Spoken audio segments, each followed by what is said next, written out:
یا زخمی کر دے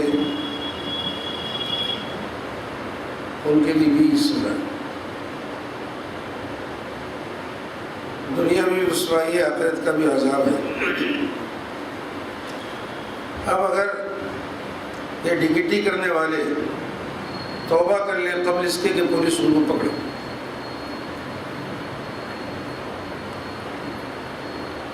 تو اگر پولیس پکڑنے سے پہلے توبہ کر لے تو ان کو معاف کر دیا جا سکتا ہے۔ پولیس پکڑنے کے بعد توبہ کرے تو سزا نافذ ہوگی پولیس کے قبضے میں آنے سے پہلے، مگر لوٹا ہوا مال فلاں فلاں واپس کرنا پڑتا ہے۔ اب آگے ارشاد ہو رہا ہے یا ایھا الذین آمنوا اتقوا اللہ وابتغوا الیہ الوسیلۃ وجاہدوا فی سبیلہ لعلکم تفلحون۔ یہ آیت بڑی معرکۃ الآیہ آیت ہے ہمارے درمیان میں۔ ارشاد ہوتا ہے اے وہ لوگوں جو ایمان لائے ہو، اللہ سے ڈرو، اس کی طرف وسیلہ تلاش کرو اور اس کے راستے میں جد و جہد کرو، جہاد کرو۔ 4 باتیں دیکھیں، ایک تو ایمان، دوسرے تقوی، تیسرے وسیلے کو تلاش کرنا، چوتھے اس کے راستے میں جہاد کرنا۔ لعلکم تفلحون، شاید کہ تم فلاح پاؤ، کامیابی تم کو حاصل ہو جائے۔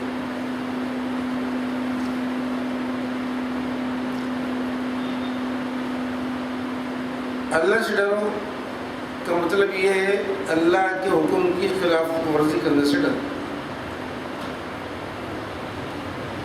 گناہ کے کام کرنے سے ڈرو۔ تقویٰ اسی کو بولے۔ اللہ سے ڈرنے کا مطلب کیا ہے؟ معصیت سے بچو،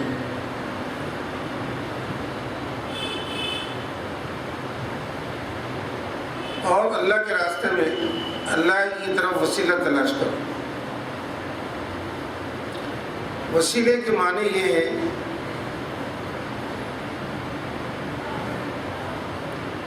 اللہ کا کسی چیز کے ذریعے تقرب چاہنا، قریب ہونا، قربت حاصل کرنا اللہ کی رضا اور رغبت کے ساتھ۔ وسیلے کے معنی میں یہ 2 چیزیں شامل ہیں، کسی چیز کے ذریعے سے اللہ کے قریب ہونا اور اس میں رضا اور رغبت بھی ہونا، اس کو کہتے ہیں وسیلہ۔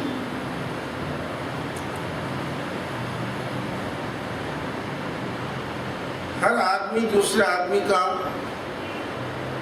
ہوتا ہے، دوسرے آدمی کے احتیاج کے بغیر آدمی کا کوئی کام بن نہیں سکتا، نہ دنیا میں آئے آدمی نہ دنیا سے گئے۔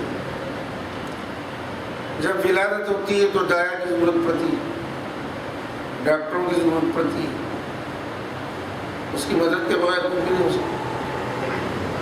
جب مر جاتا ہے تو غسل کی ضرورت پڑتی ہے، کفن پہنانے کی ضرورت پڑتی ہے، دفن کی ضرورت پڑتی ہے، جنازہ لے جانے کی ضرورت پڑتی ہے۔ تو آدمی ایک دوسرے کا ضرورت مند ہوتا ہے، اس سے مفر نہیں ہے۔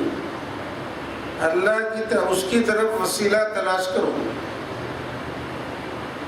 ہر وہ عمل جس کے ذریعے سے قرب خداوندی نصیب ہو اس کو وسیلہ کہتے ہیں، خواہ وہ عمل اپنا عبادت کا ہو، ریاضت کا ہو، نماز کا ہو، نیکیوں کا ہو، حضور اکرم صلی اللہ علیہ وسلم کی سنت نبویہ کی پیروی کا ہو، کوئی بھی عمل یہ اللہ سے قریب کر دے۔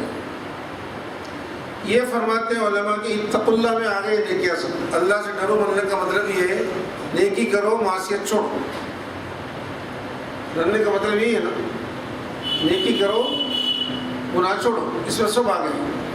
پھر یہ وابتغوا الیہ الوسیلۃ کیا ہے؟ تو انبیاء اولیاء کی صحبت، صالحین کی صحبت کے ذریعے اللہ کا قرب حاصل کرو، کیونکہ ان کی صحبت کے بغیر خدا کا قرب نصیب نہیں ہو سکتا۔ صرف آدمی اپنی نیکی کے ذریعے سے خدا تک نہیں پہنچ سکتا۔ فجر کی نماز پڑھنا ہے، انہوں نے بتایا سورج نکلتے وقت نماز نہیں پڑھنا، یہ بھی حضور نے بتایا، وہ نیکی ہے، یہ پڑھنا گناہ ہے، یہ چیز حلال ہے، یہ چیز حرام ہے۔ تو جب تک ان کی صحبت نہ ملے، ان کی سنت نہ ملے، آدمی خدا تک نہیں پہنچ سکتا۔ قرب خدا بندی کے لیے بزرگوں کی صحبت ضروری ہے۔ شاہ ولی اللہ صاحب محدث دہلوی رحمۃ اللہ علیہ فرماتے ہیں کہ یہ وسیلے سے مراد بیعت ہے، کسی مرشد کامل کے ہاتھ پر بیعت کرنا وسیلہ ہے۔ مرشد کامل کیا کرتا ہے؟ جو مرید ہوتا ہے اس کو ہدایت کا راستہ دکھا کے اس کی آنکھوں سے غفلت کا پردہ نکال دیتا ہے اپنی توجہ کے ذریعے۔ وہ فرماتے ہیں کہ یہ بیعت ہے پیر کامل کے ہاتھ پر۔ امت کے کاملین قرب خدا بندی کا راستہ تلاش کرنے کے لیے کوسوں ہزاروں میل پاپیادہ سفر کرتے ہیں۔ جب کہیں جا کے ان کو کوئی پیر کامل مرشد کامل مل جاتا، اس کے ہاتھ پر اللہ کے قرب کا راستہ تلاش کرنے کے لیے بیعت کریں، وہ اپنی توجہ سے ہدایت کا راستہ بتا دیتا، ضلال اندھیروں سے روک دیتا، بچا دیتا۔ یہاں تک کہ جس کو مخالف سمجھا جاتا ہے اسماعیل شہید وغیرہ بھی یہی لکھے ہیں کہ یہ اس سے مراد پیر کامل ہے۔ ہندوستان کے صوفیہ اس سے مراد بھی لیتے ہیں، اللہ تعالیٰ تک پہنچنے کے لیے وسیلہ تلاش کریں۔ اب وسیلے کی کئی قسمیں، بعض لوگ اس کے قائل ہیں کہ صرف اپنے نیک اعمال کا وسیلہ لینا، زیادہ سے زیادہ اس کے قائل ہوئے کہ دوسروں کے نیک اعمال، اس میں کئی مثالیں ہیں۔ جب تک حضور اکرم صلی اللہ علیہ وسلم پردہ نہیں کیے تھے، صحابہ کرام حضور کو وسیلہ بناتے۔ بعض لوگوں کا یہ خیال ہے کہ پھر اس کے بعد وسیلہ نہیں بناتے حضور کو۔ حضرت عباس رضی اللہ تعالیٰ عنہ حضور کے چچا تھے، حضور کے پردہ فرمانے کے بعد حیات تھے۔ ایک مرتبہ بارش نہیں تو سیدنا عمر رضی اللہ تعالیٰ عنہ ان کو پکڑ کے لائے، لا کے نماز پڑھے، دعا کرنے لگے کہ پروردگارا میں تیرے نبی کے چچا کو تیری بارگاہ میں وسیلے کے طور پر پیش کرتا ہوں۔ علماء لکھتے ہیں ذرا نزاکت ہے اس کے اندر، بی عمی نبی کا فرمایا، تیرے نبی کے چچا کو، بی عباس نبی نہیں فرمایا۔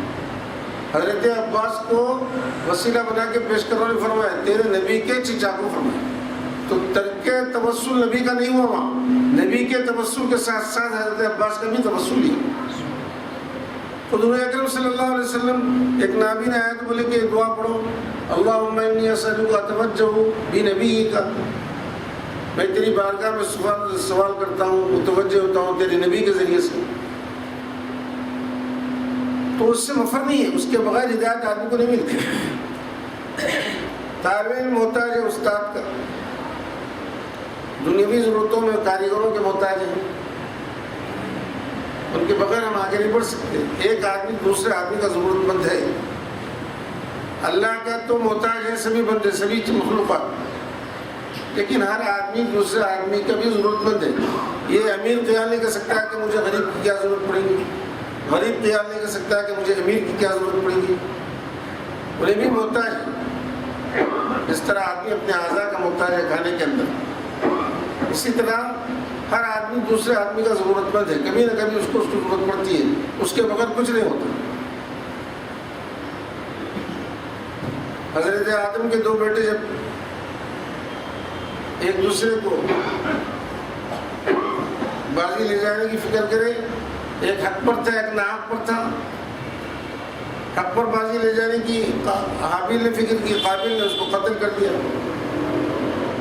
اب قتل تو کر دیا، دفن کرنا نہیں آتا، تو اللہ تعالیٰ نے کعبے کو بھیج کے بتا دیا کہ اس طرح دفن کر دو۔ تو وہ دوسرے کعبے کو لایا اپنے پنجوں میں، مٹی کو ڈال دیا، تو بولا یہ سمجھ آ کے اس طرح دفن کرتے ہیں۔ افسوس کرنے لگا کہ ایک کعبے کے برابر بھی نہیں ہو سکا اس معاملے میں۔ تو ضرورت مند تو ہے آدمی، وسیلے سے انکار نہیں کیا جا سکتا۔ ان کو اللہ کی بارگاہ میں وسیلہ بنا لیں، خدا تو نہیں بنا رہے. ہر بندہ دوسرے انسان کو بندہ ہی سمجھتا ہے, خدا نہیں سمجھتا.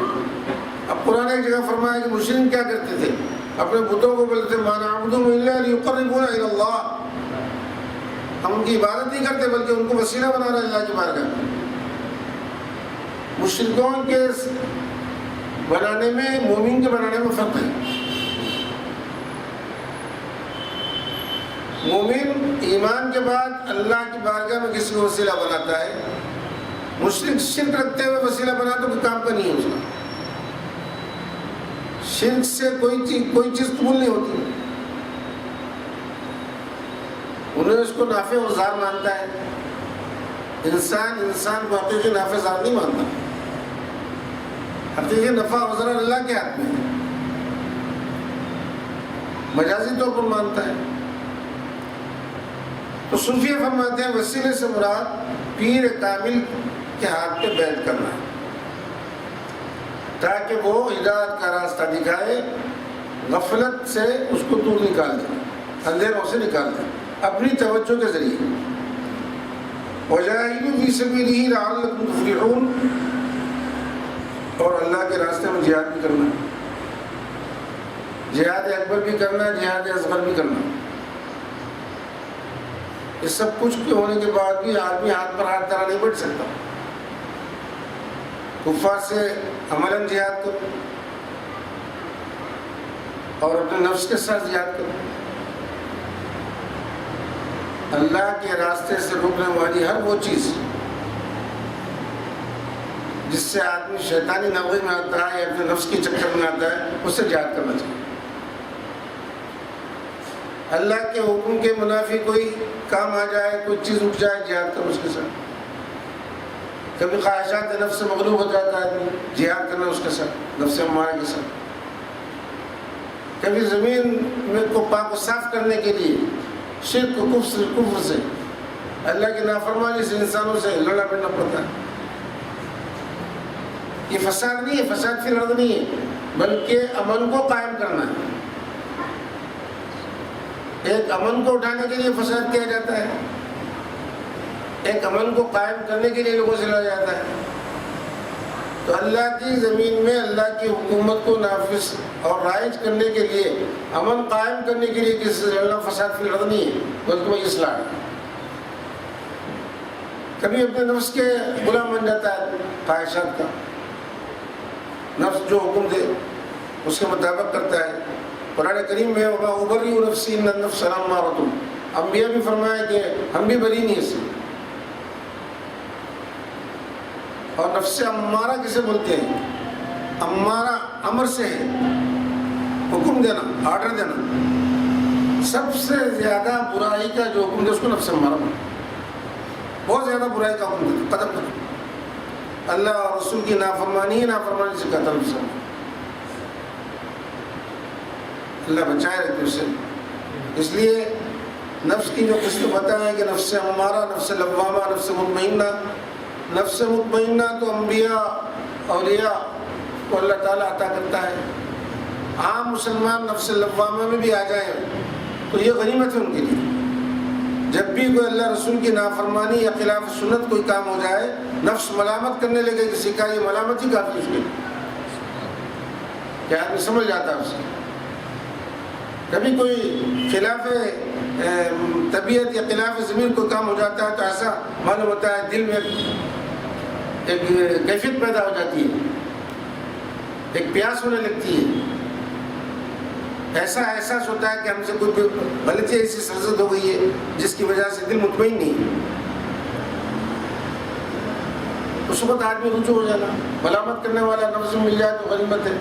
مگر جب نفس امارہ کی منزل میں آتا ہے, ملامت کی کیفیت تو ختم ہوتا ہے, احساس ہی نہیں رہتا اس کو, گناہ کا احساس ختم کر لیا جاتا ہے.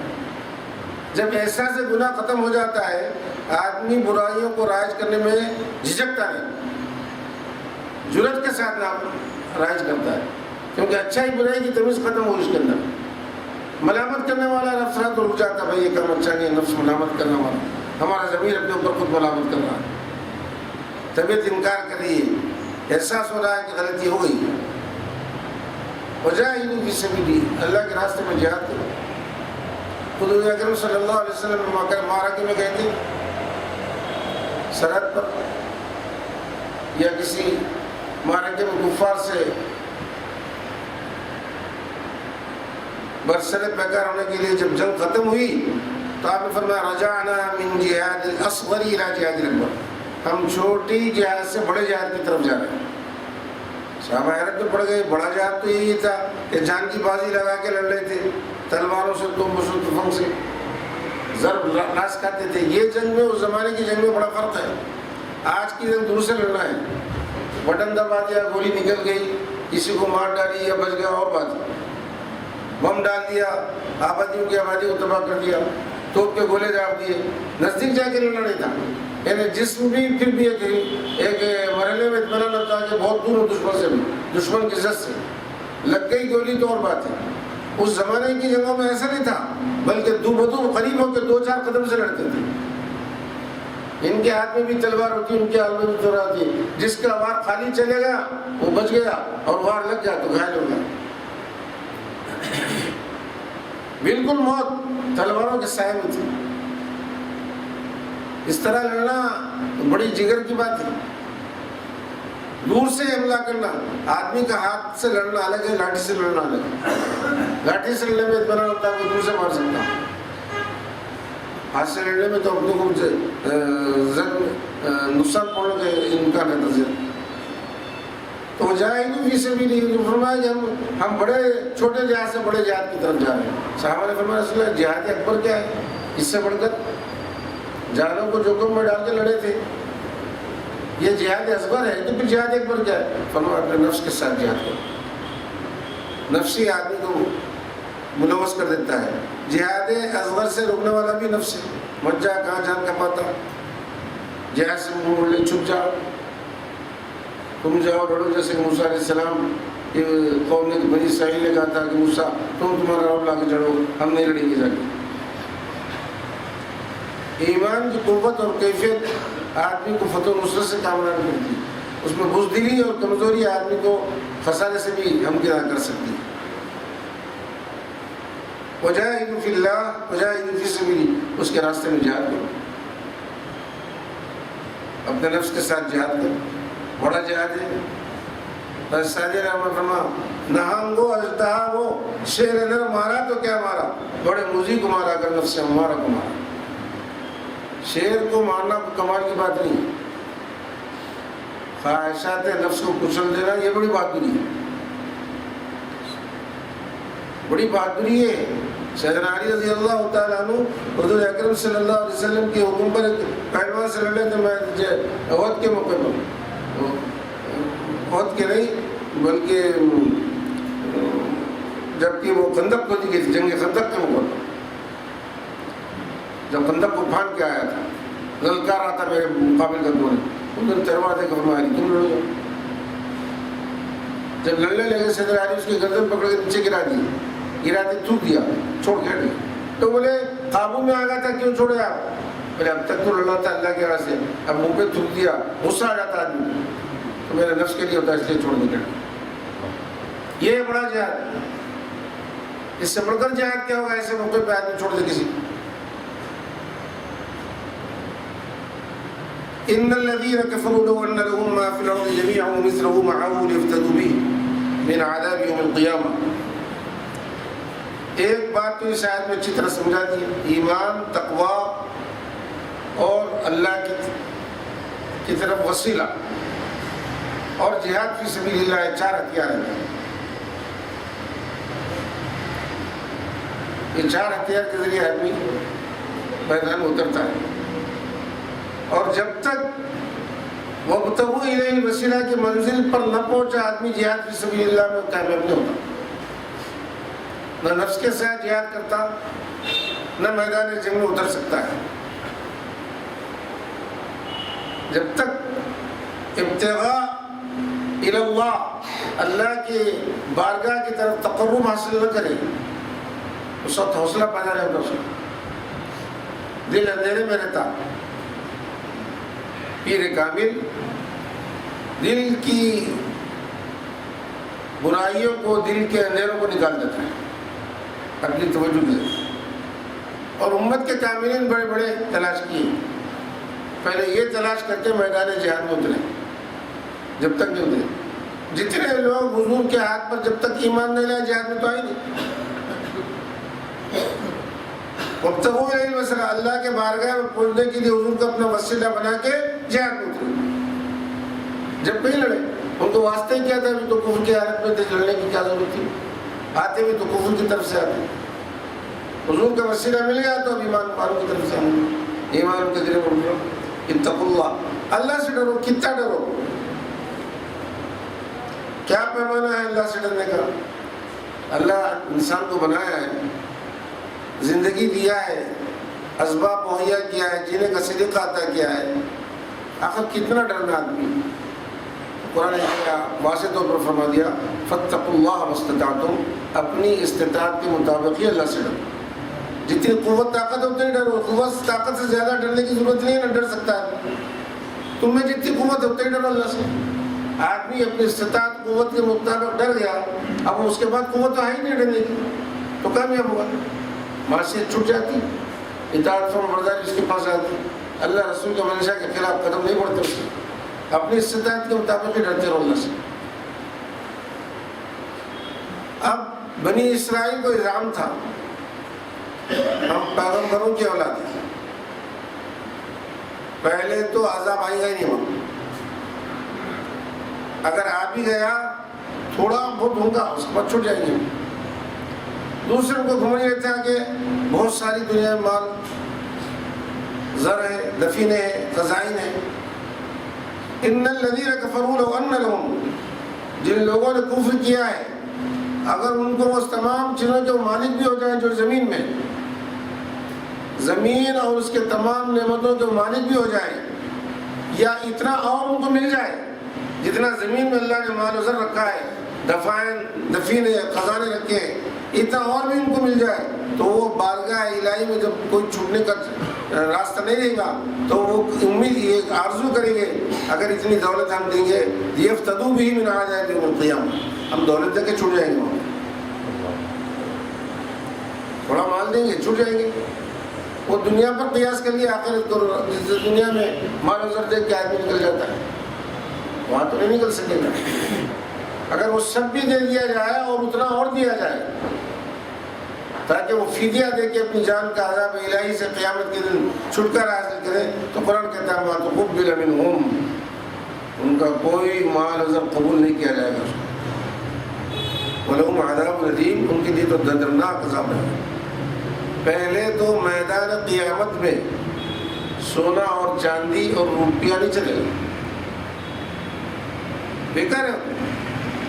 اگر کوئی ساتھ لا بھی لے، پہلے تو لا نہیں سکتا، اگر لا بھی لے تو سکہ تو وہاں نہیں چلے گا، وہاں سکہ چلے گا ایمان کا، وہاں سکہ چلے گا نماز کا، روزے کا، زکوٰۃ کا، خیر خیرات کا، نیکیوں کا۔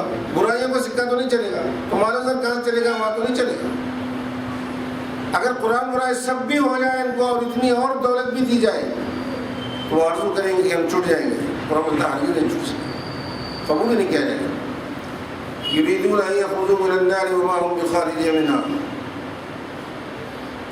وہ چاہتے ہیں کہ دوزخ کی آگ سے نکل جائیں، ان یخرجوا من النار، اس حال میں کہ اس سے نہیں نکل سکیں گے، دوزخ کی حدود کے باہر بھی نہیں آ سکیں گے۔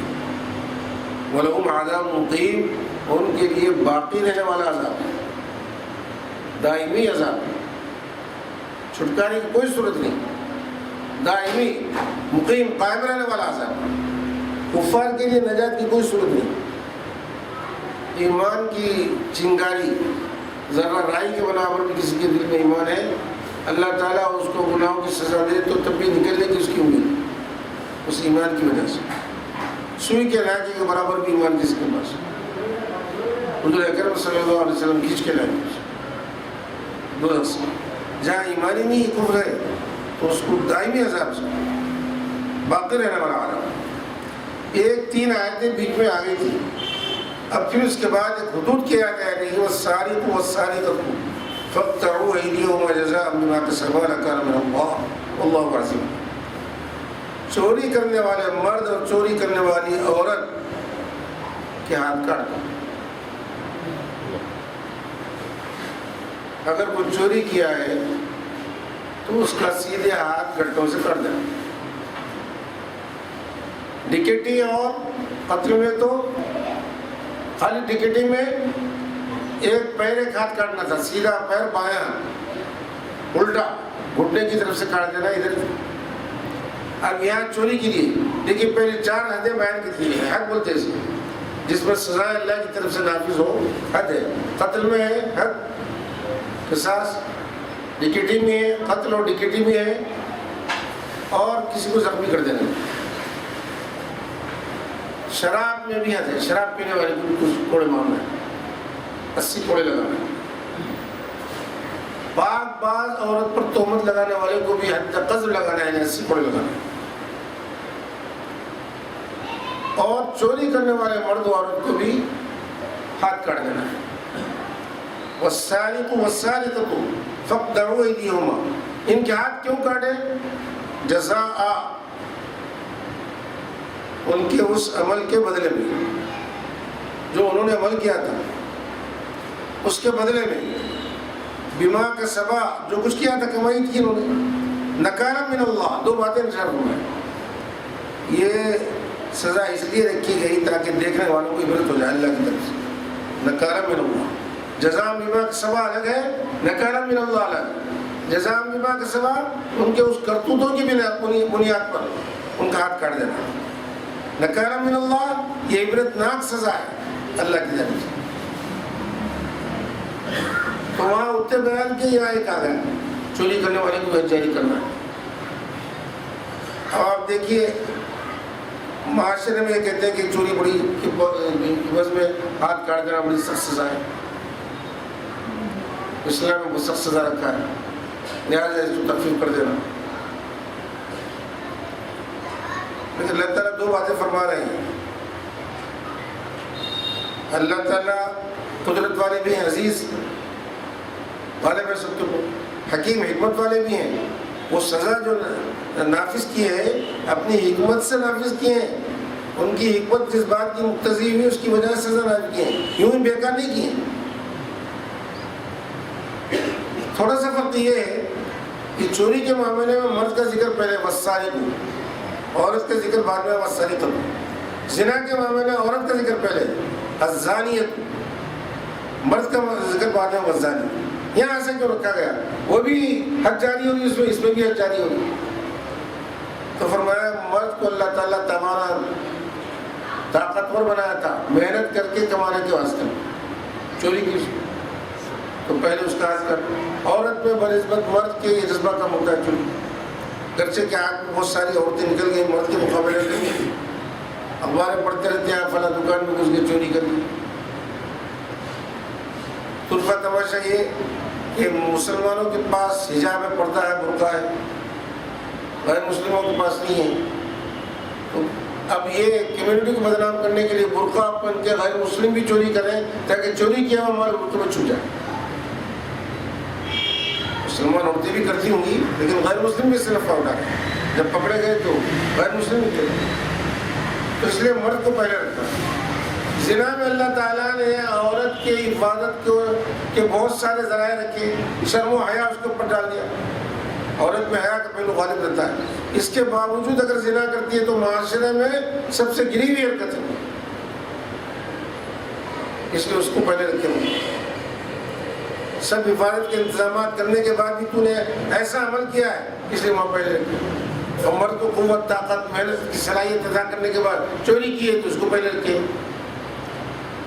اسلام خالی چوری پر ہی ہاتھ کاٹنے کی سزا نہیں دیا, شرائط رکھا تھا. کسی کا ہاتھ گھٹوں سے کاٹ دینا کوئی آسانی ہے, شرائط رکھا ہے. ایک شرط یہ ہے کہ مال محفوظ جگہ میں سے چوری کرنا, حفاظت میں سے چوری کرنا, کسی کے مقفل گھر میں سے یا پہرے دار جہاں مقرر ہے اس کی حفاظت کے لیے وہاں سے چوری کرنا. دوسرے یہ کہ چھپ کے چوری کرنا, چور پوشیدہ تو اس کو کرتا ہے, لوگوں کی نظروں میں نہیں آتا. چھپ کے چوری کھلم کھلا سب کے سامنے لے جانا تو چوری نہیں ہو، اس کے اوپر ہاتھ جانی نہیں ہوگی۔ اسی طرح مال محفوظ نہیں ہے، کھلا پڑا ہوا ہے، جیسے ریلوے اسٹیشنوں سے عام میدان میں پڑا ہوا ہے مال، کوئی حفاظت کے لیے نہیں ہے، وہاں سے چوری کر لیا کوئی تو اس میں حد جاری نہیں ہو۔ تیسرے ہے کہ اس مال میں اس کا کچھ بھی حصہ نہیں ہوگا، چوری کرنے والے کا سب پرایا مال ہونا، اس کا کچھ بھی نہیں ہوگا، 1% بھی رہا تو چوری کی سزا حافظ نہیں ہوگی، کچھ بھی مال نہیں ہونا، سب مال دوسروں کا ہونا، عوامی ملاک نہیں ہونا، اداروں کی۔ مسجد میں سے کوئی چوری کر لیا، کوئی چیز سوچ جاری نہیں کانٹی اس کو، کیونکہ مال کسی کا متعین نہیں ہے، مل کے بیت المال میں سے چوری کر لیا کوئی ہاتھ نہیں کاٹے گا۔ سیدنا عمر رضی اللہ تعالیٰ عنہ بیت المال سے چوری کرنے والے پر حد جاری نہیں کی، عوامی ملاک ہے، شخص سے متعین کا مال نہیں ہے۔ اگر کوئی نوکر گھر میں آنے جانے والا ہے، تم نے اجازت دے دی آنے جانے کی، ایسا سے چوری کرے تو اس کے اوپر بھی جاری نہیں کی، کیونکہ تم نے اجازت دی اندر آنے کی، محفوظ جگہ سے چوری نہیں کرو۔ مقفل گھر میں سے یا کسی پہرے دار متعین ہے ایسی جگہ سے اگر کوئی چوری کرے اور پرایا کا مال تو جب حد جاری ہو، بینکوں میں محافظ رہتے ہیں، مقفل رہتے ہیں، ایسی جگہ چوری کرے حد جاری ہو، پھر مال کی مقدار کم از کم 10 درہم کے برابر ہونا، اس سے کم ہو تو چوری کی حد جاری نہیں ہوئی۔ اسلام نے جن شرائط رکھ کے اس کو مستثنیٰ بھی کیا ہے۔ یہ تمام شرائط پہلے ایک تو جرم کرنے کے پورے حالات ہوں، شرائط پورے تکمیل ہو جرم کی، اور ثبوت کی بھی پوری چیزیں ہوں موجود، تب کہیں یہ سزا نافذ ہوگی، اگر نہیں تو اس کو چھوڑ دیا جائے گا۔ اب یہ کیسا، اب اگر چوروں کو اسی طرح چھوڑ دیا جائے تو جرائم بڑھتے جائیں گے، تو فرمایا حاکم کو اختیار ہے تعزیری کو سزا دے دے اسے۔ پھر دوسری بات یہ ہے، اگر یہ اسلامی سزا نافذ کر دیتے تو چوری کے واقعات ختم ہو جاتے ہیں، لوگ ہاتھ کٹے ہوئے لوگوں کو دیکھ لیتے ہیں، بڑی بھیانک سزا ہے، لوگ چوری کرنا چھوڑ دیتے ہیں۔ کچھ خلیفہ ایک زمانے میں یہ چوری کی سزا کو سچ سمجھ کے اس کو مرتفع کر دیا، اٹھا دیا۔ 2 سال میں دیکھا کہ چوریوں کو بہت تعداد ہو گئی، چوری کے بہت واقعات ہیں، اس کو احساس ہوگا کہ میں نے غلطی کی، پھر اس کے بعد کیا کرا، وہ سزا نافذ کر۔ ایک 25-50 اگر چور ہاتھ کٹے ہوئے لگ جائے تو پورا معاشرے کے اندر سے چوری ختم ہو جائے گی۔ اب جدت پسند لوگ جو اسلام کی ان سزاؤں کو سخت سمجھتے ہیں، ان کا حال دیکھیے، ایک بیوہ یتیم محنت کسب کر کے مال جمع کر کے رکھنے والے کا مال اگر لٹ جائے تو ان کے پاس وہ شخص قابل رحم نہیں ہے، وہ چور قابل رحم ہے جس کا ہاتھ کاٹنے سے بچا رہا ہے۔ معاشرہ کس قدر گر گیا ہے، یہ لٹ رہے ہیں، پٹ رہے ہیں، یتیم بچے لٹ جا رہے ہیں، بیوائیں لٹ جا رہی ہیں، محنت سے جمع کر کے مال رکھنے والا لٹ جا رہا ہے، تو ان پر رحم نہیں آ رہا ان کو، بلکہ ان پر رحم آ رہا ہے جو چوری کر رہے ہیں، ان کا ہاتھ مت کاٹو۔ انسداد کیسا ہوگا چوری کا، چور بہت ہو جائے گی کثرت سے۔ اس لیے اسلام نے کہا اگر کوئی پاکٹ پلے نہیں کرتا ہے تو اس کا ہاتھ نہیں کاٹا جائے گا، اس کو بھی چلے جائے گا، وہ شرائط بھی نہیں آئے گی۔ تو بہت ساری چیزوں کو مستثنیٰ قرار دیا ہے، کر کے جب پورے شرائط پائے جائیں گے تو ہاتھ کاٹنے کی سزا دی جائے گی۔ مال بھی متعین کر دیا، اس قدر قیمت کا مال ہے، اس سے کم میں ہاتھ نہیں کاٹا جائے گا، گٹوں سے ہاتھ کاٹ دیجیے۔ ایسے معاشرے کے اندر اگر تھوڑی سزا نافذ ہو جائے، چوری کا جرم ختم ہو جائے گا معاشرے سے۔ خال خال نظر آتے تھے اس زمانے میں، جس مقام پر چوری کی یہ قرآنی سزا نافذ تھی وہ چور نہیں تھے، اکا دکا واقعہ تو تکا دکا چور نظر آتا۔ آج یہ سزا کو اٹھا لیا گیا ہے، چوری کرتا 4 دن 10 دن جیل میں رہتا، آتا پھر نکلتے ہی اسی دن کہیں نہ کہیں چوری کرتا۔ چنانچہ حال کا ایک واقعہ ہے، رات کے وقت میں گھر پر چڑھ رہا تھا، لوگوں نے دیکھ لیا پکڑ، محلے کا ہی تھا، اس نے کہا میں آج ہی جیل سے چھوٹ کے آیا، چھوڑ دوں مجھ پھر چلے آؤں۔ تو چور اپنا کام برابر کرتا ہے، نکلتے ہی اسی دن اگر اسلامی سزا نافذ ہو جائے جڑ سے اپنا ہاتھ کٹ جائے گا، بغیر ہاتھ کے ہو جاؤں گا، اور لوگ دیکھنے والے بولیں گے یہ تو چور ہے بھائی، اس کو چھوڑ دو. نہیں، اللہ حکمت والا ہے، اپنی حکمت سے نافذ کیا ہے، اس میں اس کی حکیمانہ مصلحتیں ہیں. یوں ہی نافذ نہیں کرتا کہ اللہ تعالیٰ اتنا رحم کرنے والا ہے بندوں پر، ان کے جرائم کو معافی کرتے رہتا ہے. 70 مرتبہ گناہ ہو جائے تو 70 مرتبہ توبہ کر لو، معاف کرتا ہوں. کیا وہ سزا نافذ کر دے گا؟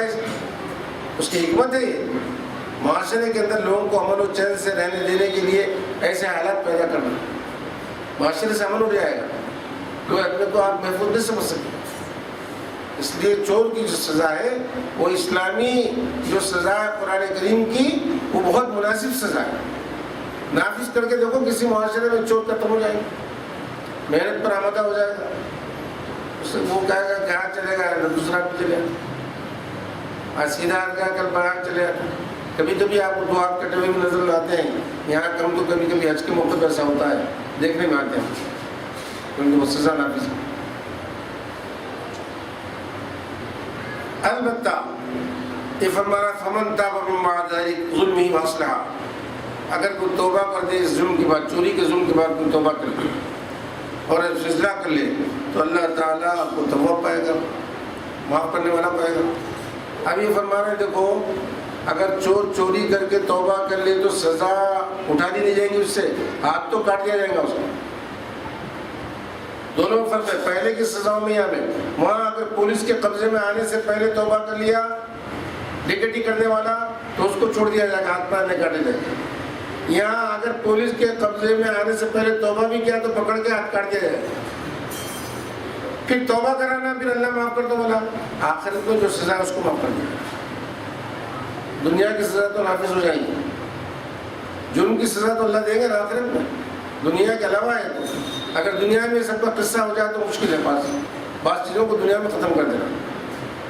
آدمی گناہ گار ہے، حدود اس کے اوپر نہیں، ایسا جرم نہیں کیا جس سے حد جاری ہوتی ہے، کسی کی نظر میں نہیں آیا، اللہ معاف کر سکتا ہے اللہ کی بارگاہ میں. اگر اللہ معاف کرنا چاہے وہ اللہ کی بارگاہ میں توبہ کی طرف مائل نہیں ہو رہا اور برائی نہیں چھوڑ رہا، معصیت نیکی کی طرف مائل نہیں ہو رہا تو اللہ تعالیٰ کیا کریں گے؟ آپ آزمائش میں ڈال دیں گے، بیمار ڈال کے معاف کر دیں گے. اس کو ڈالیں گے نہیں تو اس کے اولاد کو ڈال دیں گے، نہیں تو اس کے مال کو مصیبت آئیں گے. حدیث شریف میں آیا ان العبد اذا سبقت له من الله منزلة فلم يبلغ بعمله، آدمی اپنے عمل کے ذریعے سے خدا کا قرب حاصل نہ کرے، یہ اللہ درجہ دینا چاہتا ہے وہ درجہ حاصل نہ کرے. ابتلاء اللہ فی جسدی، اللہ اس کے جسم کو آزمائش میں ڈالتا ہے، یا مال کو ڈال دیتا ہے، او فی مالی او فی ولدی، یا اولاد کو ڈال دیتا ہے، اس کے ذریعے سے اس کو ترقی دے دیتا، اس کے گناہوں کو مٹ دیتا پروردگار ہے. تو انہیں توبہ بھی کر لیا اور شرائط پائے گئے ہاتھ کاٹنے کے تو ہاتھ کاٹ دیے جائیں گے پولیس کے قبضے میں آنے سے پہلے، آخر اس کی سزا معاف کر دی جائے گی. أَلَمْ تَعْلَمْ أَنَّ اللَّهَ لَهُ مُلْكُ السَّمَاوَاتِ وَالْأَرْضِ يُعَذِّبُ مَن يَشَاءُ وَيَغْفِرُ لِمَن يَشَاءُ وَاللَّهُ عَلَىٰ كُلِّ شَيْءٍ قَدِيرٌ. اے مخاطب کہ جانتا نہیں، اے سننے والے کیا تجھے معلوم نہیں ہے زمین و آسمان کی بادشاہ تو اللہ ہی کی، لَهُ مُلْكُ السَّمَاوَاتِ وَالْأَرْضِ، سب اسی کا ہے. وہ جس کو چاہے عذاب دے دے، جس کو چاہے معاف کر دے. وَاللَّهُ عَلَىٰ كُلِّ شَيْءٍ قَدِيرٌ، اللہ تعالیٰ ہر چیز پر قدرت والا ہے، ہر چیز اس کے قبضے و قدرت میں ہے. تمام انسان، تمام مخلوقات اس کی مملوک ہے. اگر کسی بے گناہ کو بھی اگر وہ سزا دے دے، مار دے تو اس کے اختیار اس کی مملوک ہے، لیکن اللہ ایسا نہیں کرتا، بے گناہ کو نہیں دیتا. لیکن اللہ بتا رہا ہے کہ سر بادشاہ اسی کی ہے. آدمی کہتا ہے نا بھی میرا اختیار ہے، میرا مال ہے، میں جس کو چاہوں، جس پر چاہوں صرف کروں، میں مالک ہوں اس کا. اللہ تو سب کا مالک ہے، اللہ کی ملک سب کا ہے. یا ایھا رسول اللہ احزنک الذین یسارعون الکفر من الذین قالوا آمنا بافواہہم. اے رسول پاک صلی اللہ علیہ وسلم، آپ کو غمگین نہ کر دے ان لوگوں کا کفر کی طرف دوڑنا.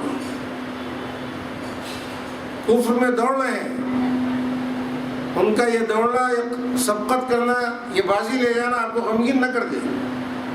اور ان لوگوں کو جنہوں نے زبانوں سے کہا کہ ہم ایمان لائے، حالانکہ وَلَمْ تُؤْمِنْ قُلُوبُهُمْ، ان کے دلوں میں ایمان نہیں.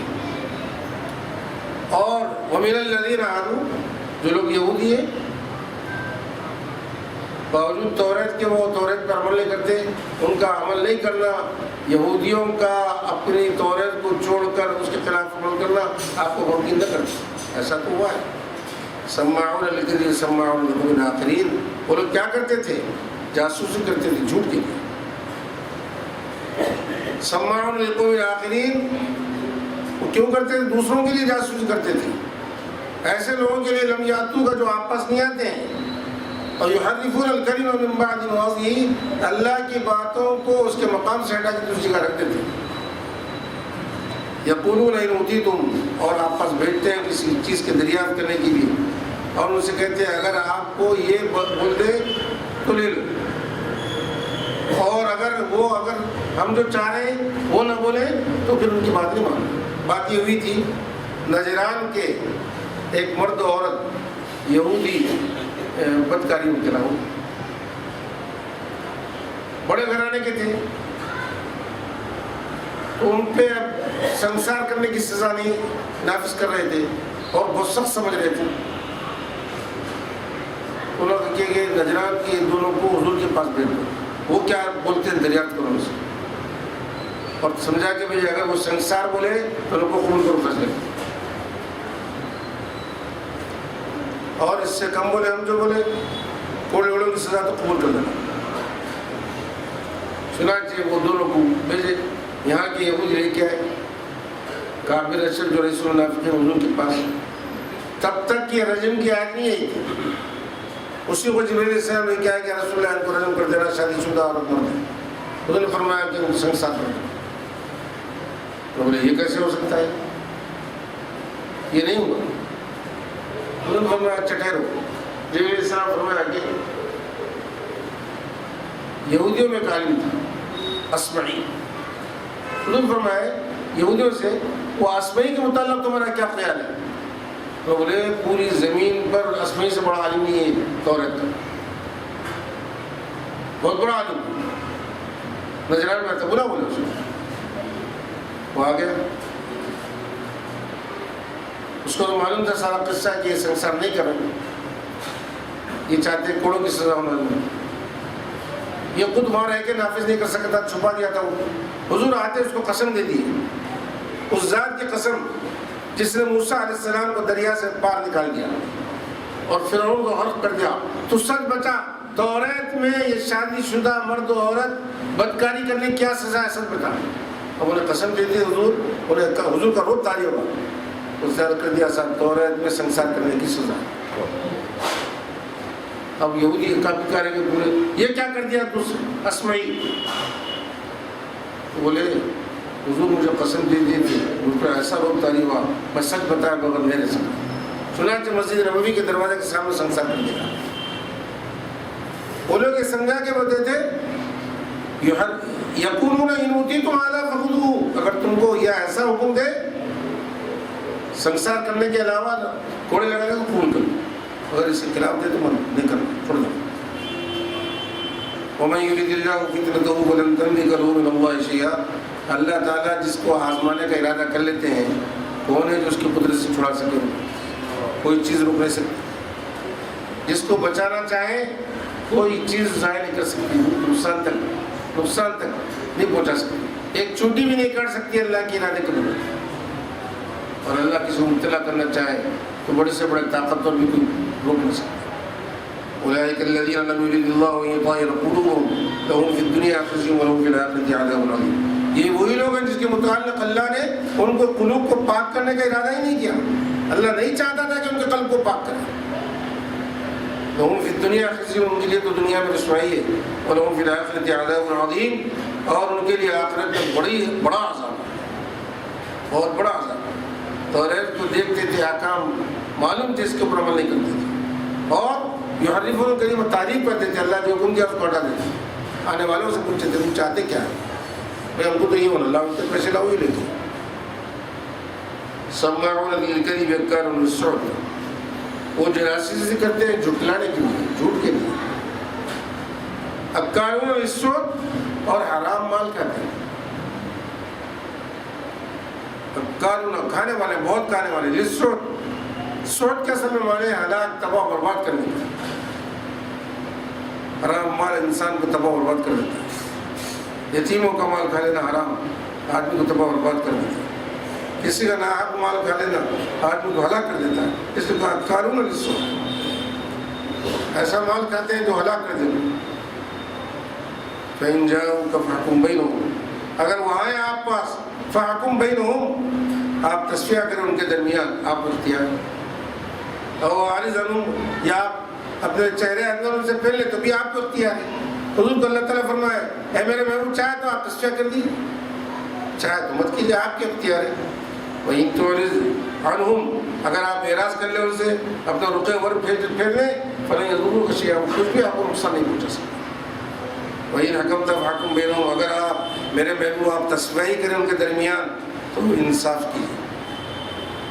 بالقسط، فَاحْكُم بَيْنَهُمْ بالقسط، ان اللہ يحب المقسطین، اللہ تعالیٰ انصاف کرنے والوں سے محبت کرتا ہے، دوست رکھتا ہے. آج ہماری عدالتوں میں کیا ہوا؟ دوسرے کا حق لینے کے لیے، ظلم کرنے کے لیے ججز کو پیسے دے دیں. ہمارا معاملہ یہ ہے کہ آپ ہماری طرف تصفیہ کر دیں. للسحت ہلاک ہے. رشوت بولتے ہی سے جس پر اپنا حق نہ ہو، دوسروں کا حق ہے، اس کو اس کے حق سے محروم کر کے اپنے طرف کوئی چیز کرانے کے لیے رشوت بولتے ہیں. اس لیے علماء نے استثناء قرار دیا ہے. اگر اپنا کوئی کام ہے اور کرنے والا نہیں کر رہا ہے بغیر پیسے دیے، وہ رشوت کی تعریف ہی نہیں. کتنے پینشنر ہیں ایسے تو وظیفی کاروں میں پھرتے ہیں، جب تک پیسہ لیے نہیں کرتے ہیں تو پیسے دے کے اپنے کام نکالنا رشوت میں داخل نہیں. کتنے لوگ ملازم ہیں اپنے حقوق طلب کرتے ہیں، نیچے سے اوپر تک لوگ پیسہ لیے بغیر ان کا حق نہیں لیتے، یہ رشوت نہیں ہے. اپنا حق لینے کے لیے ناگزیر ہو جائے پیسے دے کے نکال لینا، دے کے نکالنا. البتہ دوسروں کا حق معلوم ہے یہ اپنا نہیں ہوتا ہے، اس کو اس کے حق سے محروم کر کے، اس پر ظلم کر کے آدمی کو پیسے دے کے اپنی طرف کرانا، یہ رشوت. اکالون للسحت. اللہ تعالیٰ انصاف کرنے والوں سے محبت رکھتا ہے، جو انصاف نہیں کرے. پہلے تو یہ فیصلے کرنے والے ججز جو ہوتے تھے بہت غور و فکر کرتے، رات میں فیصلہ کرنے سے پہلے، لکھنے سے پہلے دعا کرتے بارگاہ الہی، ہمیں ہدایت نصیب فرما انصاف کی، جو حق ہے وہ ہم سے سرزد ہو. جب کہیں سب کچھ کر کے قلم لے کے بیٹھتے فیصلہ لکھنے کے لیے. آج کل تو کچھ نہیں، تمہیں کیا ہونا، تمہیں کیا ہونا، ایسا کر دو. دنیا میں ایسے بیسوں واقعات ہو رہے ہیں. وَكَيْفَ يُحَكِّمُونَكَ وَعِندَهُمُ التَّوْرَاةُ فِيهَا حُكْمُ اللَّهِ، اے میرے محبوب، وہ لوگ آپ کو کیسے حاکم بنا رہے ہیں؟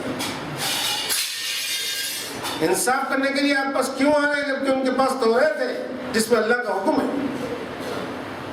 وَعِندَهُمُ التَّوْرَاةُ فِيهَا حُكْمُ اللَّهِ ثُمَّ يَتَوَلَّوْنَ مِن بَعْدِ ذَلِكَ، وہ منہ پھیر لیے اور اس کے بعد وَمَا أُولَٰئِكَ بِالْمُؤْمِنِينَ، اس حال میں کہ وہ لوگ مومن نہیں ہیں، ایمان نہیں رکھتے. ایمان والے ہوتے تو اللہ کا حکم جو توریت میں وہی نافذ کر لیتے تھے. ان کا توریت پر بھی ایمان نہیں ہے، چھوڑ دے رہے ہیں. آپ پس تشریف لائے آئے آپ خدمت میں، آپ انصاف کر دیجیے، بتا دیجیے خود توریت میں کیا. انہوں نے فرمایا بلاؤ اسماعیل.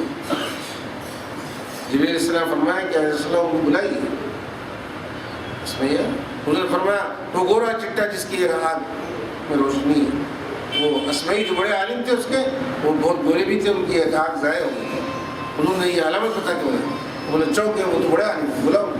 وہ یہ سمجھ کے بلائے کہ وہ تو وہاں کچھ سزا نافذ نہیں کی تو یہاں کیسے کر دیے، لیکن بالآخر وہ سزا نافذ ہو گئی. اللہ کے حکم کو تو دنیا میں نافذ کرنا ہے اور نافذ ہونے والا ہے، اس سے بچ نہیں سکتا. اپنے آپ کو بھی درست کرنا ہے، اپنے معاشرے کو بھی درست کرنا.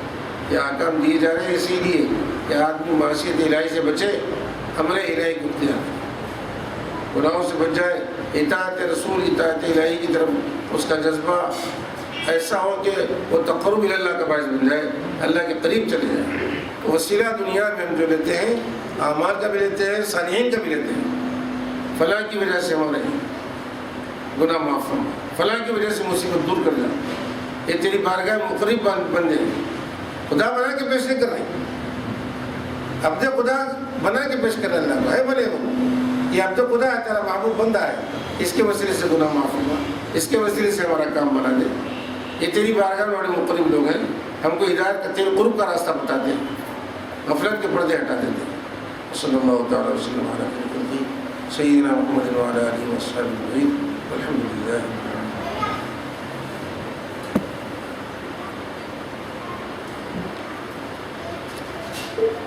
اللہ تعالیٰ صالحین کو خرق عادات دیتے ہیں اور اس کے ذریعے ان کی مدد بھی فرماتے ہیں،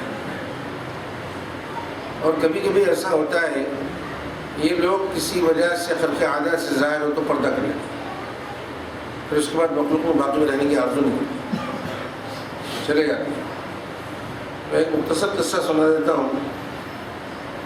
حضرت حافظ شمس الدین ترک رحمۃ اللہ علیہ، جن کا پانی پت میں مزار ہے، یہ حضرت فرید الدین مسعود گنج شکر کے بھی خلیفہ ہیں، علاء الدین صاحب الکلیری رحمۃ اللہ علیہ کے بھی خلیفہ ہیں، دونوں کے خلیفہ ہیں۔ علاء الدین صاحب الکلیری رحمۃ اللہ علیہ نے سلوک طے کرانے کے بعد ان کو خلافت سے آراستہ کر کے حکم دیا تھا کہ اب تمہارا قوم دوسری جگہ بھیج دیتے ہیں۔ انہوں نے کہا کہ میں ابھی اپنے آپ کو اس درجے میں نہیں پاتا، مجھے کہیں مزدوری کر لینی چاہیے، مزدوری کی وجہ سے میرا نفس اور پاک صاف ہو جائے گا، تو چلتے گا، تو آپ نے اجازت نہیں دی تھی۔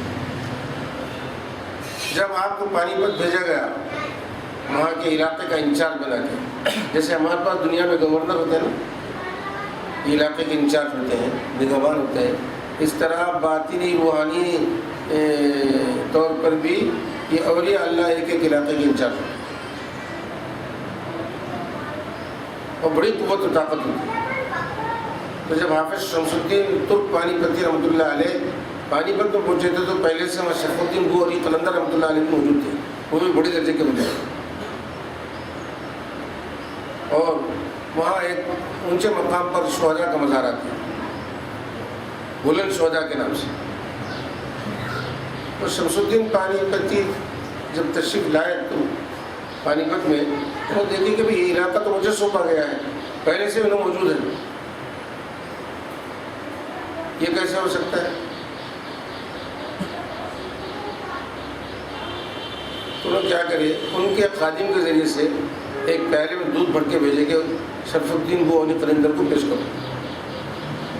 یہ نہیں بتایا بھیجنے والا کون ہے، یا خادم کو دے دیے کہ لے جا کے دے دو، لیکن یہ اہل دل دیکھ لیتے ہیں کہ بھیجنے والا کون ہے، لانے والا کون ہے، کیوں بھیج رہا ہے، ان کو بتانے کی ضرورت نہیں۔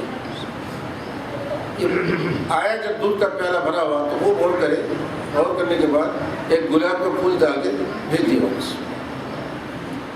دودھ ان کا سوال تھا، گلاب کا پھول ان کا جواب تھا۔ جب وہ دودھ کا پیالہ بھرا ہوا ویسے ہی گلاب کے پھول کے ساتھ چلے گا تو مسکرانے لگے۔ اب انہوں نے پوچھا عجیب بات ہے کہ دودھ بھیجے، آپ پھول ڈال کے بھیجے، آپ دیکھتے رہے اور ہنستے رہے، یہ اس کے کیا رموز ہیں؟ تو میں یہ چاہ رہا تھا کہ یہ علاقہ میرے حوالے کر دیا گیا ہے، جس طرح دودھ پوری پیاری میں بھرا ہوا ہے کہ دوسری گنجائش نہیں ہے، اس لیے آپ کی گنجائش ہے اس کے اندر، یہ میرا علاقہ ہے۔ انہوں نے قلندر رحمۃ اللہ علیہ فرمائے میں اتفاق سے پھول ڈال دیا، آپ کا دودھ کا پیالہ آپ کو مبارک ہے، میں پھول کی طرح رہوں گا، کوئی مداخلت نہیں کروں گا،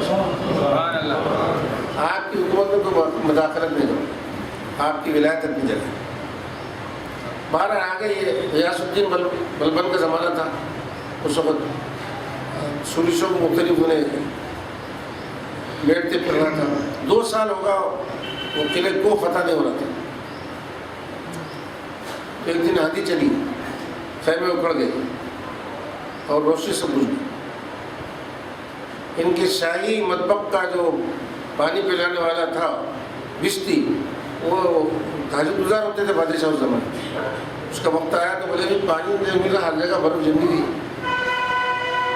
اور آگ بھی نہیں ہے، کیسے گرم کروں گا، جہاں جا رہا خیمے میں اندھیرے ہی۔ انہیں تلاش کرتے کرتے خیمے پہنچا تو روشنی نظر آئی، قریب گیا تو اس روشنی میں حافظ شمس الدین ترک پانی پت رحمۃ اللہ علیہ قرآن کی تلاوت کر رہے، وہ ڈر کے کھڑے ہو گئے، ان کی تلاوت میں مداخلت ہو گئی۔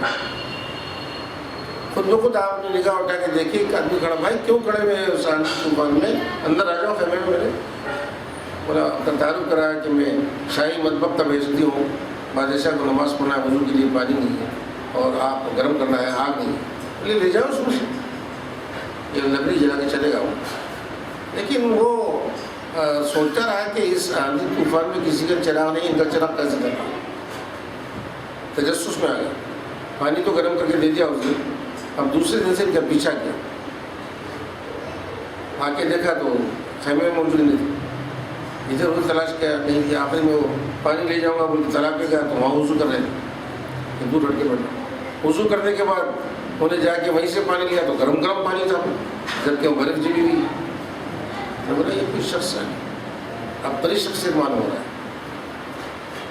لے جا کے پانی پیش کر دیا. دوسرے دن دربار جب تھا تو بادشاہ کے سامنے پیش ہوا. بولو ہمارے بیچ تو کیا بول رہا ہے. تو بولا آپ تخلیہ کرا دیے، خدمت میں چند باتیں ہم سارا قصہ کا سنا. بادشاہ اپنے ہتھیار وغیرہ لگا کے ان کے خیمے میں پہنچ گئے. دیکھا کہ چل رہا ہے، چلا روشنی بھی ہے. اور وہ رات کے بعد جا کے دیکھا پانی گرم ہے جہاں ہم لوگ وضو کر رہے ہیں.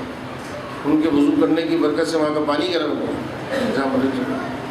آپ موجود ہیں اتنے بڑے، مجھ سے نہیں معلوم، میں تو آپ کو جانتا ہوں، آج شمس الدین ہے لیکن انجانے میں کتنی خطائیں ہوگی، معاف کر دیجیے پہلے. آپ جیسے عارف باللہ اللہ کی ولی. اب بولے دعا کرو، یہ فتح نہیں ہو رہا. آپ بہت بچنے کی کوشش کریں. انہیں نہیں مانا تو اچھا ٹھیک ہے میں دعا کرتا. دعا کرنے کے بعد فرمایا ایک شرط پر تم کو فتح ہوئی، ابھی حملہ کر دیں. پھر جا کے حملہ کر دیا. آپ دعا کریں. پھر یہاں سے بھی قصہ آپ کا لمبا طویل ہے. میں یہ اتنا عرض کرنا چاہتا ہوں، صالحین جو اللہ کے قرب کا راستہ تلاش کرتے ہیں ایک پیر کامل کے ذریعے، ایک پیر کامل نے ان کو کامل بنا دیا. اپنی نگاہوں سے صرف گھورتے ہیں، کامل بنا دیتے ہیں.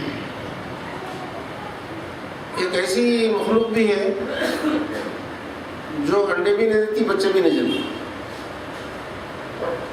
بلکہ دوسری کسی چیز کو پکڑ کے لا کے گھورتی ہے اور اپنے جیسا بنا کے رکھتی ہے. تو یہ کاملین جو ہوتے ہیں اللہ تعالیٰ ان کو خرق عادات دیتا ہے، خرق عادات سے ان کی مدد کی جاتی ہے. اور جس بات پر وہ قسم کھا بیٹھے اللہ ان کی قسم کو پورا کرتا ہے. جس بات پر وہ قسم کھا لے، مادی صلاحیتیں، مادی طاقتیں عاجز آ جاتی ہیں، مگر ان کے پاس اس کا کوئی سوال نہیں ہے. بارگاہ الہی میں کوئی معروضہ پیش کے لینے پہ اڑ گئے تو اڑ ہی جاتے ہیں، چھوڑ دیتے ہیں. ہمارے پیر مفتی حضرت سیف الدین قاضی صاحب رحمۃ اللہ علیہ کے واقعہ سناتے تھے. یہ چودھری شہاب الدین صاحب ان کے مکرقت صاحب بینگ بازار میں بہت مشہور تھے. 11ویں میں 11 کنٹل چاول، 12ویں 12 کنٹل بناتے اس زمانے میں. حضرت کے بڑے عقیدت مند تھے. دعوت گھر میں رکھ کے حضرت آگے دعوت میں تو چھوڑنے کے لیے بھی شرفی چمن تک آتے تھے. دعوت چلتی تھی. اللہ والا تھے، اولاد نہیں تھی اور بڑے خواہش مند تھے اولاد کے. حضرت اللہ چلے گئے گھر میں، یہ بھائی ٹھہرے رہے اور حضرت سے بول بھی جائے کہ ہمارا کیا ہوگا، ہم جس کی آرزو ہوتے ہیں وہ چیز نہیں، اولاد کے خواہش میں. حضرت بول بھی جائے دو چیزوں میں سے کوئی ایک چیز اختیار کر لیں. اگر اولاد چاہتے ہیں تو یہ تکلف ختم ہو جائے گا، یہ جاؤ جلال، یہ دولت باقی نہیں دے. اگر اس کو باقی رکھنا چاہتے ہیں تو اولاد نہیں ملے. انہوں نے تصفیہ کر لے کے چلے گئے کہ یہ رہ دو میں. وہ صالحین جس بات پر اڑ جاتے ہیں اللہ سے وہ لے کے مخلوق کو دے دیتے ہیں. دینے والا اللہ ہی. دھوکہ یہ ہوتا ہے کہ ہم بازار یہ سمجھ کے ڈرا دیتے ہیں ارے اللہ سے مانگ، بندے سے کیا مانگتے ہیں. یقیناً اللہ سے ہی مانگتے ہیں. ہر بار مانگنے والا وہ بندہ بھی اللہ سے ہی مانگتا ہے، لیکن اللہ بھی سنتا ہے جلدی. وہ قریبین بارگاہ الہ ہوتے ہیں. صلی اللہ تعالیٰ وسلم علی سیدنا محمد علیہ وسلم.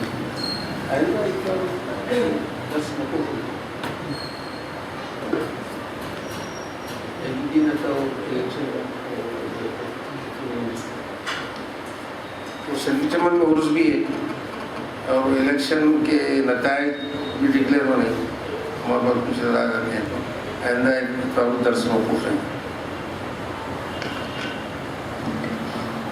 الحمد لله رب العالمين. اللهم صل على سيدنا محمد وعلى ال سيدنا محمد عدد ما في علم الله صلاة دائمة بدوام ملكنا ما قلنا واغفر لنا وارحمنا أنت مولانا فانصرنا على القوم الكافرين ربنا تقبل منا الفاتحة.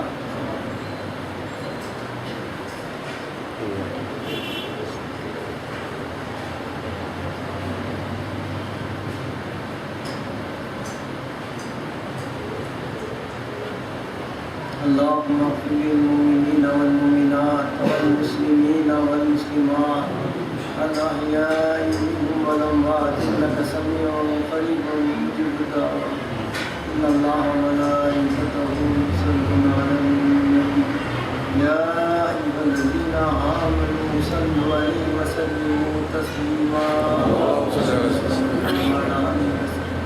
سبحان ربك رب العزة عما يصفون وسلام على المرسلين والحمد لله رب العالمين. ایک صاحب کی والدہ بیمار ہے.